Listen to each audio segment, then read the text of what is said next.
Harga diri terhina, pria di Sumsel aniaya penagih utang hingga tewas, korban bos koperasi. Darwansyah 45 tahun menjadi pelaku pembacokan terhadap Zaini 60 tahun di Kecamatan Pulau Rimau, Kabupaten Banyuasin, Rabu 5 Februari pukul 1. Darwansyah langsung ditangkap Polsek Pulau Rimau 30 menit usai dirinya melakukan pembacokan terhadap Zaini.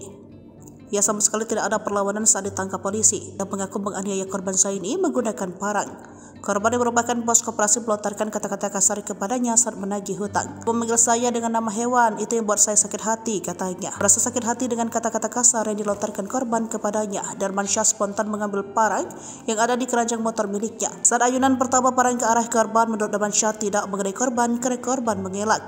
Namun karena sudah gelap mata, pelaku terus mengayunkan parang miliknya hingga mengenai korban. Akhirnya membuat korban jatuh ke tanah tak berdaya. "Saya langsung kabur, tidak tahu kejadian selanjutnya apakah dia meninggal atau tidak," katanya. Pelaku Darwansyah kabur ke dalam hutan dan memilih bersembunyi di pondok kebun sawit desa Wanamukti, Kecamatan Pulau Rimau.